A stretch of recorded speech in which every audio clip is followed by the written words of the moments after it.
welcome back to Fragments of a Simple Life, where every video I make is super simple. Today I am back with America's Scariest Places, haunted, creepy, and abandoned. This is terrifying sights from every state in America, including vampire graves, the Alamo, and the Manson murder house. If you didn't watch part 1, I'm putting a gray post-it, which I have here today again, after we read stories together, so that way I'm not repeating. If we go back inside to the beginning, and we find the table of contents again, for anyone that missed the first video, this magazine actually comes with chapters, which is very interesting. So we have chapter 1, bloody death, or bloody murder and death. Chapter 2, creepy prisons and institutions. Chapter 3, eerie exhibitions. Chapter 4, the ghosts of war. So that's like places where battles took place. Chapter 5, spooky churches and graveyards. Chapter 6, haunted hotels. And then at the very end, they have more scary places, and it says an extra dose of frights starting on page 92. So they have even more. So what I was doing in the last video was just flipping through, trying to find good stories for us to read. Some have little short stories on the page, like maybe 2 or 3 or even 4, just like little short paragraphs, and some have like longer stories where they're telling you more. But let's just literally flip and find something new to read. I'm just gonna stop here. Okay, so I landed on the Ghosts of War. And the first one we're gonna read about is Little Bighorn. We'll probably skip this one, or should I do Brooklyn's Navy Yard? One or the other. Let's do Brooklyn's Navy Yard. I'm curious. So this is a scary sight from Brooklyn, New York, and again, this is the chapter of the magazine called The Ghosts of War. It says thousands perished on a long-forgotten prison ship during the Revolutionary War. It says, here in the little square right here, it says below. So this, like, Navy ship right here, it says, when the guards shouted, "Rebels, turn out your dead," the prisoners would lead them to bodies that sometimes had been abandoned in the hold for days. That's really gross. It says, today it calls itself a thriving center of urban manufacturing with rooftop organic farms, movie studios, tech startups, craft distilleries, artist spaces, and furniture makers, all with a spectacular view of the Brooklyn Bridge and the skyscrapers of Manhattan. But during the Revolutionary War, the section of waterfront right here would come to be known as Brooklyn's Navy Yard, was a scene of unimaginable horror, where the British imprisoned Americans on transport ships. More than 11,500 colonists died, their bodies buried on the swampy riverside in shallow graves, their bones swept out with the tides. The worst of the British ghost ships was the HMS Jersey, which is this ship here, docked in Wallabout Bay. Twice as many Americans died on this one ship than died in combat during the entirety of the Revolutionary War from 1775 to 1783. Robert P. Watson, the author of The Ghost Ship of Brooklyn, The Untold Story of the American Revolution, told the New York Post, crowded below the decks, in pitch darkness, 1,000 prisoners lacked room to lie down, used sinking, overflowing barrels as toilets, ate moldy food, and were bitten by rats and fleas.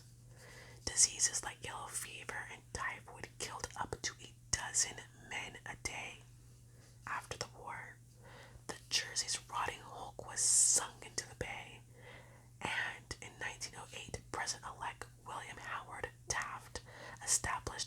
prisoner ship martyrs monument to those lost aboard the Jersey. When the workers in the bay stumbled upon the ship's remains in 1902, residents reported hearing faint whispers of restless ghosts of thousands of men from across the water. Well, if you believe in ghosts, it would make sense that once you bring this ghost ship out and bring its remains out, that maybe the ghosts of these men also came out, and that's why it's haunted. I love this because it's a little bit of history and a little bit of education and a little bit of sadness, actually, with a ghost story to go with it. Let's go back. Okay. This is called Eerie Exhibitions from the chapter Eerie Exhibitions. We have a pharmacy museum in New Orleans or the Haunted Museum in Las Vegas. Let's go with the Haunted Museum. It says TV host Zach Bagans' dolls don't play nice. So this guy, he's from a ghost hunting show that a lot of people don't like. I know that a lot of ghost hunters have made comments about him, that he's over dramatic and kind of fake. I've watched his television shows, so I can kind of see what they're talking about. But let's read this little square. It says above, so I don't know if you guys can see that, but I'm gonna show you up close. It's a picture of like a van, and then there's a picture of him. I'm gonna read the little red rectangle. It says, above the death van, left, people are telling me their loved ones were seriously affected and in some cases even died in relation to these items. Zach Bagans told Mental Floss, I have to take it seriously. Okay, so, like I said, he's dramatic. But let's read the Haunted Museum. It says, this little girl just couldn't behave herself. No sooner had some people walked by than she flung herself to the floor in a nasty fall. It's amazing she wasn't hurt. It's even more amazing that she's not human. This girl is one of the dolls in the Haunted Museum, operated in Las Vegas by paranormal investigator Zach Bagans. And her dive from a shelf in 2002 was captured by a security camera and posted on the celebrity website TMZ. What's even spookier is that this is not the first time it's happened. 3 years earlier, another doll took the plunge, and once a visitor could hear a female voice coming from the doll closet, it warned a photographer to, quote-unquote, stop it. It's all in a day in the haunted life of Bagans, whose museum is stuffed with creepy, crazy, and disturbing artifacts that inspired his Travel Channel anthology show, also called The Haunted Museum. That's not the show I was talking about. Among the scariest items in his collection is a mirror that hung in the Hollywood Hills, California home of a B-movie producer killed in a mob-style hit in 1982, in what is an unsolved case. The mirror apparently absorbs some bad energy from the murder, so that a dark entity appears in the reflection, according to Bagans. Other items are ripped from the sensational headlines, like the propofol chair the entertainer Michael Jackson used while receiving heavy-duty anesthesia to help him sleep. The chair was in his room when he died of an overdose. Ew. Why does he have that? That's weird to me. Visitors can also gawk at the VW death van, that's right here, that Dr. Jack Kevorkian used to carry out assisted suicides, as well as the glasses worn by serial killer Ted Bundy. What the heck? So have any of you guys watched the show The Haunted Museum on the Travel Channel? I've never seen that show of his. Let me know in the comments if you like him or if you think he's full of crap. No offense. I don't know what to think one way or another. I do know that in his previous ghost hunting shows, he's extraordinarily dramatic. It's hard to tell what's real and what's fake. Okay, let's keep going through this magazine and find another story. Okay, we're gonna read from the left-hand side now, from the Creepy Prisons and Institutions page. This is about the Wildwood Sanitarium. It says, the ghosts cry out from their electric battery baths. It's hard to see, but this is the electric battery bath right here. It says electric battery bath use low level electric currents to make muscles contract and skin tingle. I'm sorry, but that doesn't seem therapeutic. That looks terrifying to me. Okay, let's read about it. In 1906, a pair of doctors opened a hospital in upstate New York with what at the time was a novel philosophy of treating patients without medication, known as osteopathic therapy, in which the sick received hot baths and massages. It's interesting. A sign greeting visitors read, "The sanitarium and bathhouse is now open, and for the treatment of all conditions except infections and contagious diseases. We have endeavored to make the conditions inside the house as pleasant as possible, and will try to give each patient individual attention." That's really creepy. That's so creepy. And so, Wildwood Sanitarium operated into the 1920s until the small town of, I don't know how to say it, Salamanca, New York, suffered an outbreak of tuberculosis, and the doctors were forced by local officials to turn the facility into a treatment center and for the then incurable respiratory disease. Once the outbreak ebbed, the sanitarium returned to its osteopathic ways, though the stigma of its use for tuberculosis scared away many patients. Some, too, may have been rattled by the more extreme treatments, like bone stretching and electric battery baths, in which a seated or prone patient was charged with static electricity for hours at a time. Hours. What the heck? The sanitarium soon shut down.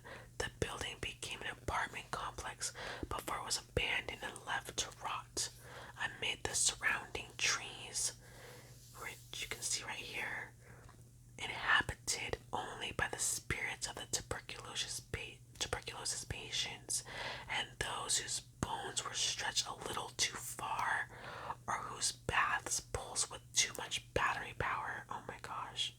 A mother-daughter duo purchased the building several years ago as a paranormal investigation site, and they have not been disappointed with the level of ghostly activity. A paranormal investigator, Connor Gossel of TV's Ghost Adventures, isn't that the show with Zach?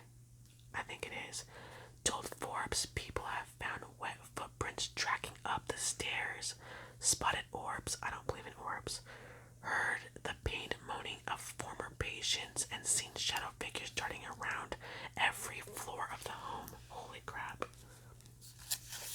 See, like something like this, I would love to take this place and do research and then come back and make an ASMR channel where I tell more stories, scary stories.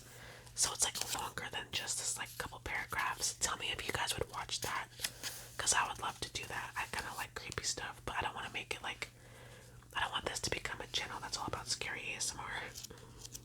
Let's see. We did that page already.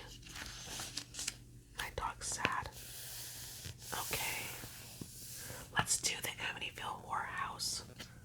This one's also in New York. It's in Amityville. And it's really, really, really popular. So it says, the Amityville Horror House. Many claim the strange events were all a hoax. I've heard that.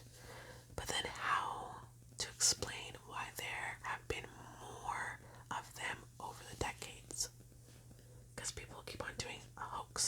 There's Ryan Reynolds without his shirt on. I'm just pointing it out there. You're welcome. And then this little square says, there was no doubt in our minds that he, Ronald DeFeo, that's him right here, was influenced by what was in the house. George Lutz told Jeff Ballinger, author of Our Haunted Lives. So here's the house. And here's the guy that the movie is about, or movies, because they made more than one version. It says, during the filming of the remake of the movie, the Amityville Horror, men in uniforms arrived at the location, a boathouse next to a lake. But these were not actors, they were real cops with an actual crime to investigate. They said they found a dead body that had floated to the surface. Actress Melissa George recalled to the Radio Free Entertainment Network. Her co-star Ryan Reynolds added, this mafia member floated up or something, a legitimate accident, I think. The discovery of the dead body was not only a strange event to plague the shooting, of the 2005 horror movie. While filming in an old house, the lights suddenly flickered on, yet nobody was near the switch. At another point during an intense scene, Ryan Reynolds impulsively slapped a young actor playing his son, something not in the script, and he couldn't figure out what made him do it. I didn't mean to do it. It wasn't hard or anything, he told MovieWeb, admitting it was definitely disturbing. Maybe Reynolds got too deep into his character, George Lutz, the real-life owner of Amityville, Long Island house, that he claimed became obsessed by evil spirits, a story that inspired a best-selling 1977 book and a movie franchise. A year before, Lutz purchased the creepy-looking house with gables that looked like malevolent eyes. A family was massacred there. Early in the morning of November 14th, 1974, 23-year-old Ronald Butch DeFeo gunned down his parents and 4 younger siblings. A jury rejected his insanity defense, and he was sentenced to 25 to life terms. He died in 2021 at the age of 69. Wow. Over the years, many have doubted Lutz's claims, and DeFeo's defense attorney, William Weber, admitted that he and the Lutzes came up with the haunting story over bottles of wine. We took real-life incidents and transposed them, Weber told Current Affair in 1988. In other words, it was a hoax, but Lutz, who had a priest bless the house when he moved in, maintained until his death in 2006 that he was telling the truth. So, is the Amityville Horror House fake, a hoax, or real? I don't know. Lots of arguments about that one. Okay, let's go find at least one more. I'm gonna go towards the back. Okay. Spooky churches and graveyards. Let's do this one, I guess, on the right. Union Cemetery. The little red square here says Lorraine and Ed Warren. Very well known, like paranormal investigators. I feel like they're just as well known for being fake and phony as they are for being real. Again, this is another couple of people. It just depends on like what ghost hunter you ask. Some will say that these people are legit, and some will say that they're full of crap. I told you I like spooky stuff. Union Cemetery, drivers beware. The lady in white may be up ahead. This is in Monroe, Connecticut. Ed and Lorraine Warren, the paranormal investigators who inspired the Conjuring movie franchise, got a report in 1990 of a ghostly vision in white drifting along a Connecticut highway between Stephanie, and Union cemeteries. Over the course of a week in September 1990, Ed set up his camcorder. That's funny, what's a camcorder? Just kidding, I'm old. Outside Union Cemetery near Easton and waited for the spirit known as the White Lady to appear. At 2:40 a.m. on the seventh night, he saw what he called ghost lights, followed by the figure of a woman. I'm putting it in quotes because this magazine is putting it in quotes. Over the years, Ed would describe the encounter many times. He screened the footage he shot for a friend who confirmed seeing a provocative shape, but Ed never showed the video publicly. See, why wouldn't you? That's weird to me. It has since been uploaded to YouTube. Oh, really? Oh, go look at it, you guys. It says that it's been uploaded to YouTube on Warren's official channel. Oh, I'm so gonna go try and find it. I'm gonna try and find it. You guys try and find it too. Tell me if you found it in the comments. But he wasn't the only person who spotted the White Lady, who has also been seen at the nearby Stepney Cemetery. Hundreds of witnesses have seen the specter, who legend has it is a young woman who passed away in her mid to late 20s during childbirth. That's sad. In fact, she had become something of a road hazard, as firefighter Glenn Pennell found out in 1993. He responded to a call of a transformer explosion when his passenger suddenly yelled, "Watch out!" That's when Pennell saw a woman with long brown hair who was wearing a flowing white dress standing in the middle of the road. As Pennell slammed on the brakes, the woman seemed to go flying over the truck into a car behind him. But when he got out to check on the woman, there was no trace of her. There's no blood. There's no clothing. There was no body. Pennell told newspaper CT Insider. Wow. That's a pretty good story.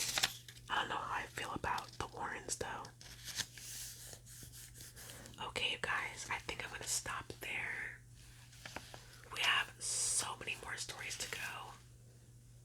I wasn't sure what to expect from this magazine, but there's at least 50 stories to tell, plus extra, because there's one from every state, at least one from every state. So, we still have a lot more to read. I could probably do this magazine, gosh, 3 more times, I would guess, maybe even more. So I hope you enjoyed this. Thank you so much for watching America's Scariest Places.